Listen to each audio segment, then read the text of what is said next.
Now we get to the part where we take the engine out. Engine obviously being heavy, we should take it out while the front wheel is still in, because we've got a bit more stability. I wouldn't want to do that without the front suspension on the ground. So with removing the engine, it's straightforward in the sense that there's a couple of torsion bars underneath. Yeah, so there's two bolts there with like a rod. I don't know if you can see that. Yeah, there's a rod. I think that helps with the torsion of the engine as it pulls forward, or just a natural tendency of the engine to want to rotate. You can see I haven't put the sun plug in yet. I should just screw that in there before I get any dirt in it. So take those out. And then it's held at the front with a bolt that goes obviously through the middle, and there's a plate here, and the plate has to come out to allow the engine has to go this way out towards us, because this is a welded bracket. And then the repeat on the back, you can see you've got the bolt runs across there, and there's a plate that can come out. So to allow the bolt to come out that way, we'll need to take this cover off, just so it allows that to come out. So that's the first job. We'll take that off. Yeah, and all crossheads. I think that's supposed to be Allen bolt heads. Oh well. I might change those, I don't like that. I don't like that. Oh goodness. It's only held on. Cool.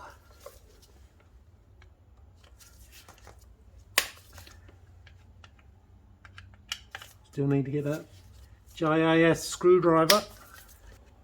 I won't be reusing these crossheads. Quite a lot of oil. Not quite sure why, because the chain was very dry. So, see how oily it is? I'm sure chain lube will come off, but that's very wet. We might have a surprise when we take this off.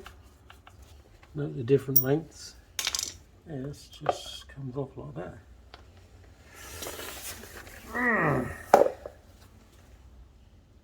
Yes, it's very wet. So you can see in there, it's almost like it's been washed out. There's so much oil coming.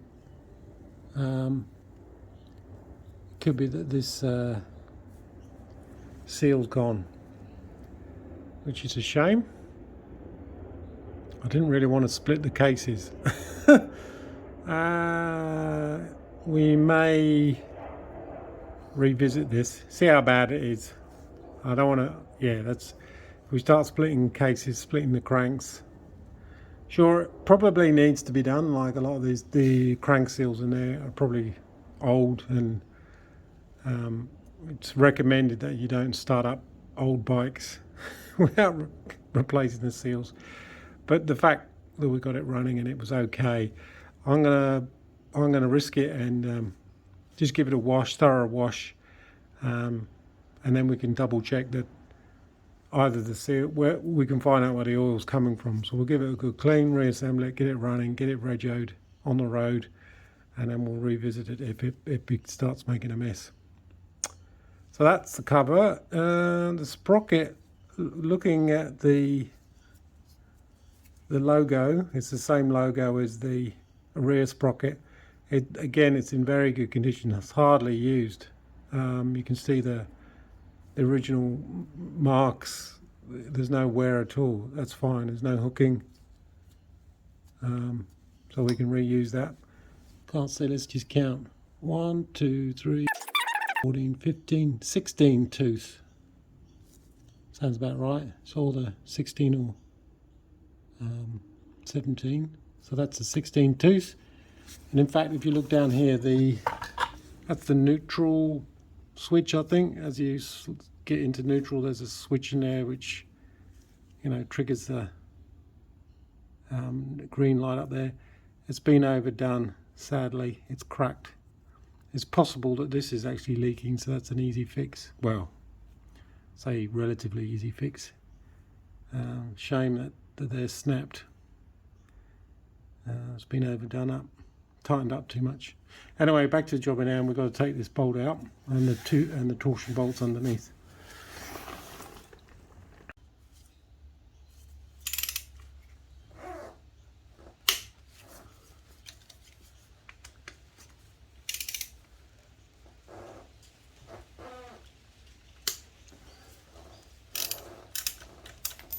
That's those two. And before I go anywhere else, we'll put the sump plug back in. These were good. Copper washers. I could buy one original, probably from Yamaha, for a box of these. These were like $18, I think. So you got various sizes and widths and thicknesses. So we can just find one which almost fits. I strung them all together on a bit of wire because I know I'll drop the box and they'll go across the workshop floor.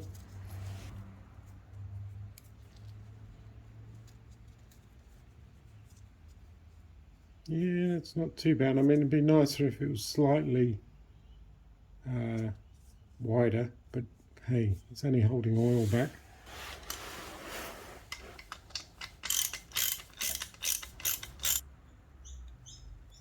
Doesn't have to be very tight. Okay, now the fun part.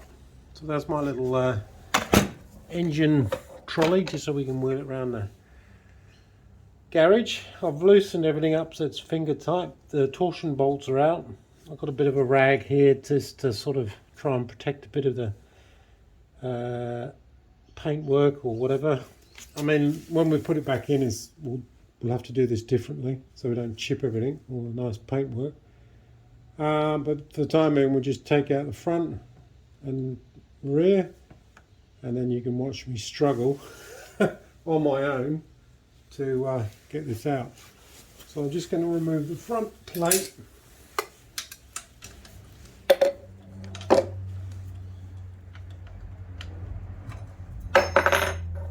That's the front. Just push the bolt out. Just take the weight of the engine a bit at the front. Just makes things a bit easier. Oh. Okay, that's the front bolt. Now the rear. Again, this little plate we remove.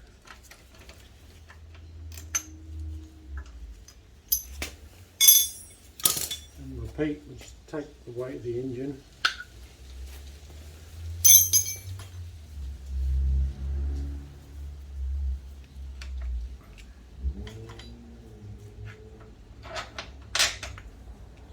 Just slides out. So now is where I break my back. I'm just wondering if we remove, oh, you can't see that, this little fairing bracket, because we could clang it. It's a 2-second job just to remove that. We could take this off, but it's not really going to be in the way. So now I've got to sort of stand over this. You're probably not going to get a good view. And drop it. Hopefully not on my foot.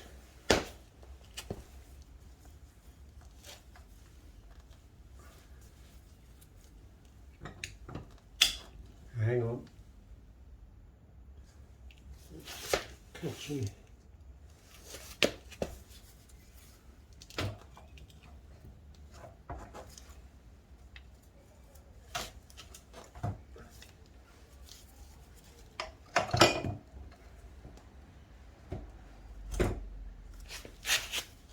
Okay, 1, 2, 3. Actually, it's not too bad, not too heavy. And she's down. It's when the battery runs out on the camera. Oh. So now we can just wheel that out the way. Okay, one of the last bits to come off the frame is the helmet lock. Interestingly, this key works, which is pretty good. You can see it's clever design in a way. If you had your helmet on there, it's difficult to get to this bolt.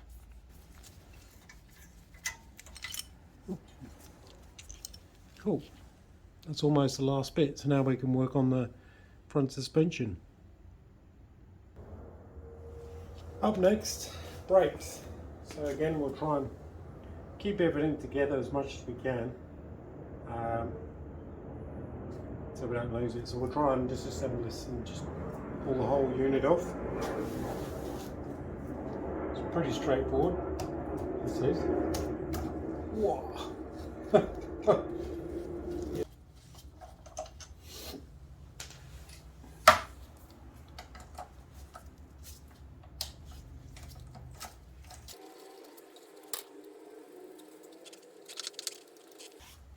One side.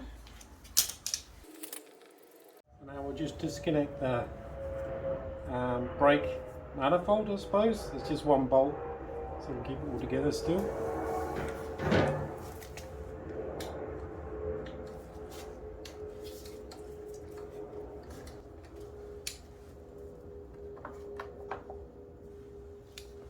Now we get to the fiddly bit. I might, just for ease,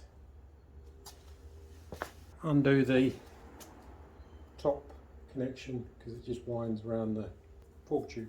I mean, we could drop the fork out, but there's no, we've drained as much of the fluid as we can out of it, so.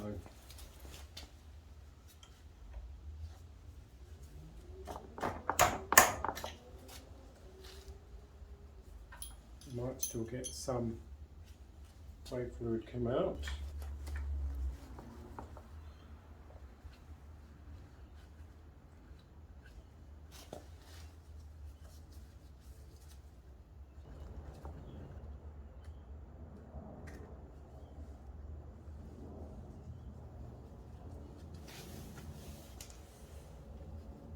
Spin that through there.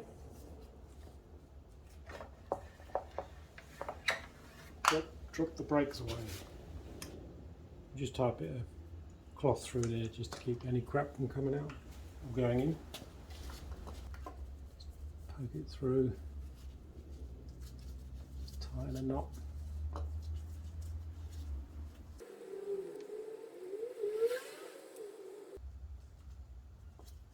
That should do.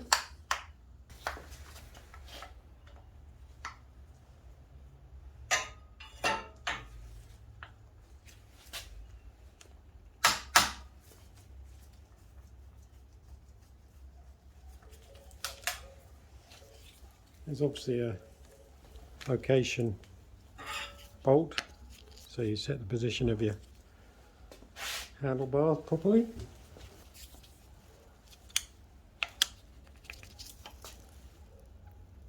It's a bit tight.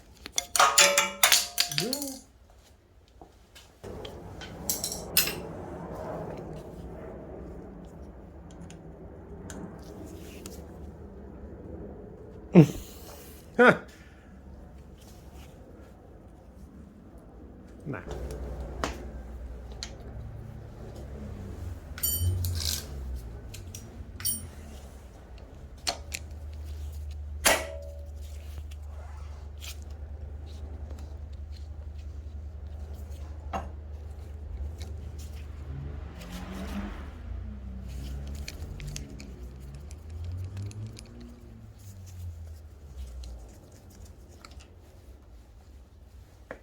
Might just take dust cover off.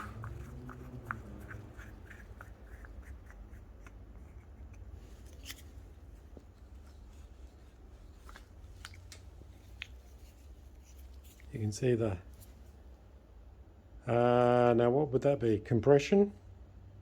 So you'd pump it up with a bicycle pump, not too much, only a few psi I think, and you can increase the, I'll get muddled up, compression or preload. Okay, so that's all off. Onto the clutch.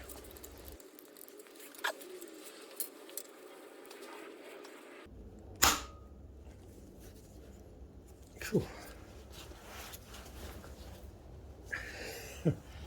Same again.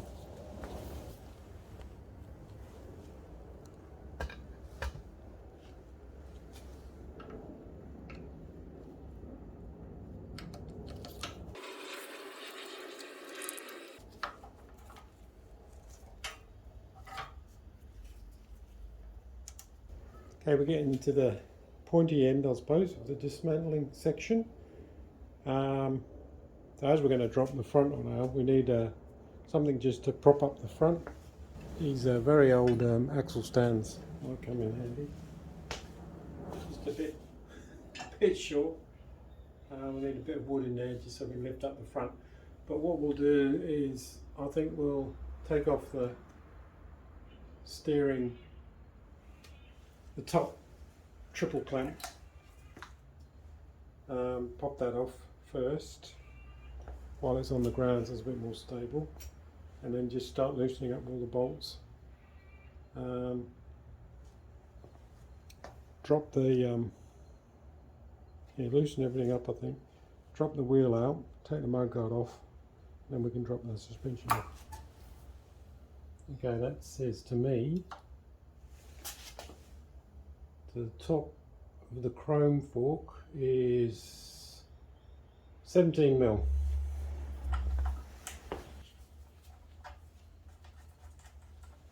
Obviously these don't have to come out, they just need to be loose.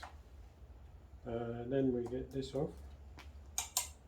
Rather large nut. I wonder what size that is. 22mm.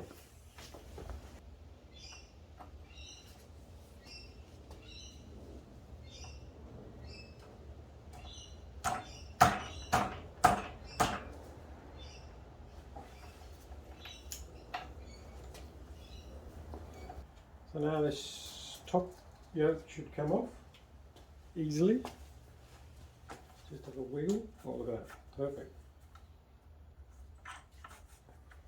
Just take these off again. See, these are made out of plastic and there's a thread in there and they can easily just snap off.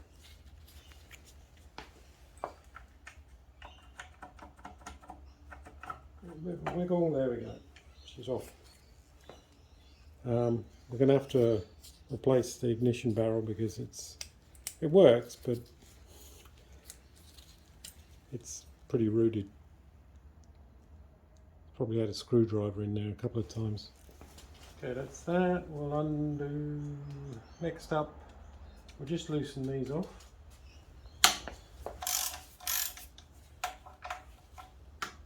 I don't think it's going to suddenly slide forward.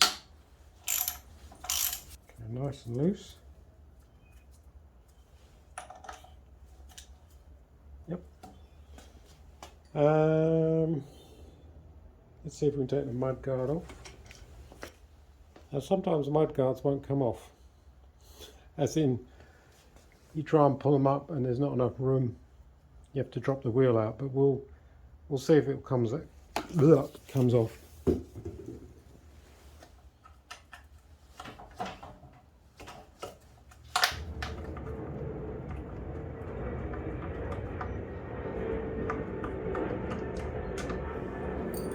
Now will this come off? Oh. Yes. Okay, good. Looks very naked. So they're loose. So now we can drop the wheel out, I think, and the weight will then rest on the, in theory, on the axle stand down there. I might just get a piece of wood. Alright, so I've taken the nut off, so that's all loose. Putting a bigger piece of wood down here, just because it's a bigger gap. So in theory we can now drop this out, I think.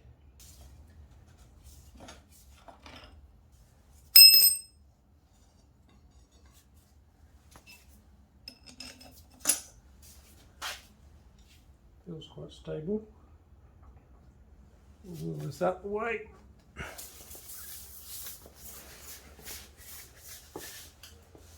Now we can drop the forks out. Just give them a bit of a wipe because probably a lot of grit. Crap, because they're going to go that way and you don't want to. They're in quite good condition.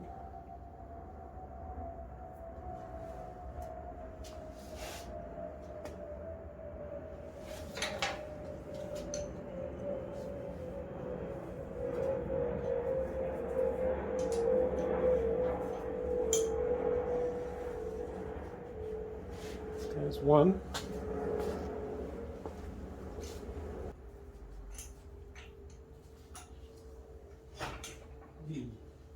Two.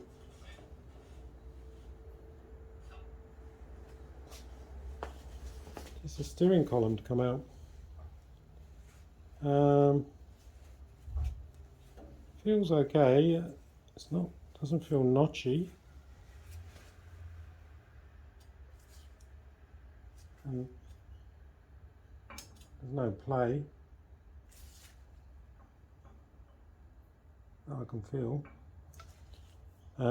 Might just need a re-grease, a clean and re-grease, because head bearings, unless they're knocking or notchy, they're fine. I mean, they don't get, there's no rotational wear. It's just they only tend to work in a very small arc. So generally the bearings are just slightly going backwards and forwards and constantly knocking. You can get a bit of pitting and then it gets notchy, which is very dangerous because, as you know, riding motorbikes, it's the slightest bit of pressure on the bars you can turn. If it's a bit notchy, yeah, you can crash. In fact, probably loose head bearings are safer than notchy head bearings. Okay, we ideally need a C-spanner for that. Thing is, I've only got big ones, he says, and I don't really want to use a drift, although this has been pretty mangled up. Yeah, it's too big. I did have a small one. Hang on a sec, I'll have a look in my spare bits bin. Yeah, so many years ago, probably when I was first working on motorbikes, I sort of fabricated this, and it works. You're not bashing away at the headstock with a drift, which can be dangerous because they're not done up very tight. They shouldn't be.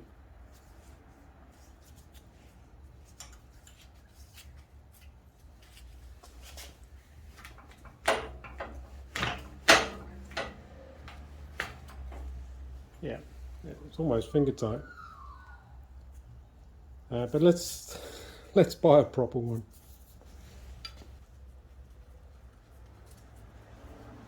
Just be careful it doesn't just drop through, so hold the bottom of it.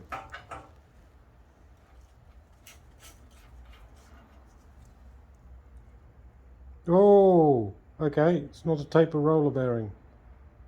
Ew. It's a bull race. Really? It's like a bicycle. Yeah, I don't like that. They're going to go everywhere. Okay, I'm going to try and replace these with taper bearings. Right, okay. That may mean the bottom is also got a bunch of ball bearings.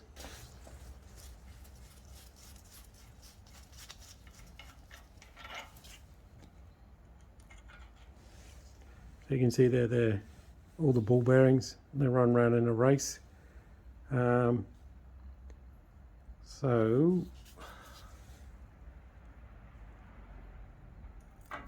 Yep, they're ball bearings everywhere. There's not much you can do. So at the bottom it's a copy of the top, so when I drop the bottom away, there's ball bearings going all over the shop floor. Great.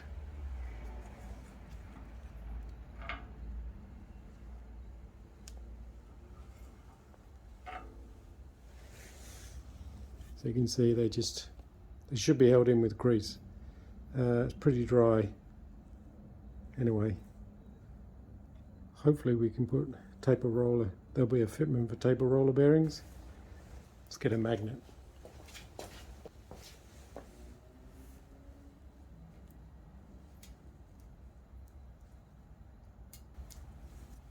So how many do we have?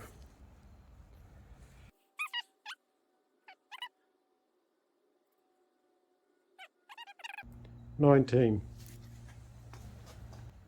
Okay, so now because we're going to replace these, we might as well drift these out, the top and bottom races. Normally it should be underneath this bearing here. Yeah, it's underneath this bearing race. It's obviously sitting on a piece of steel underneath, but there'll be little cutouts, or maybe not. No, there's no cutouts. There's enough there to basically get a drift and pop this out. Basically just got a steel drift, put it from below, and just give it, hopefully it'll tap out. He says. So we'll do a bit either side.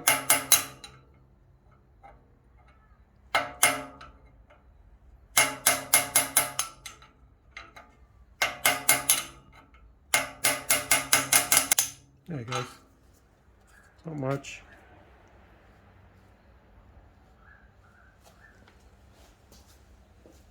And then it's the reverse from above.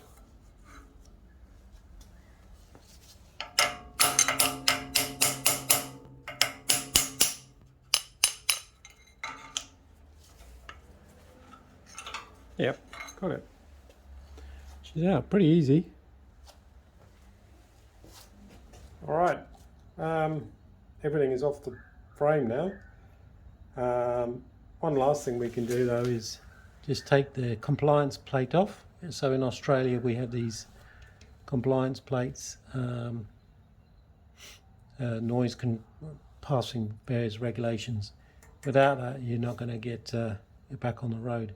So it's just pop riveted on. So we just drill out the pop rivets and take it off without scratching it.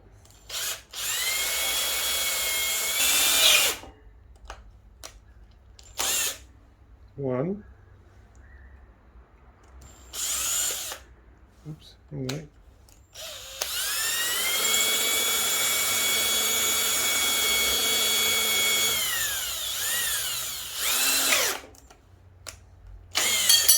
Well, it's off. It's just a piece of rolled aluminium. Not much to it. And we'll just reuse the holes pop riveted on.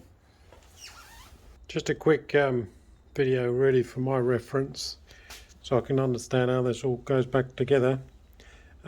These torsion bars, they are labelled. You can see left. So that's the orientation. Same for the other one, that's right. So it goes like that, and then these grommets, the thick edge is facing the frame. And these go on the side horizontally, and that's the I think the tank, where the tank sits at the very top. Yep, so that will hopefully help me. Well, I think that'll do for this week's video. The frame is now completely stripped. Next step will be to obviously start trying to get the paint off, but that can wait for a future episode. So we're all good. We're getting there.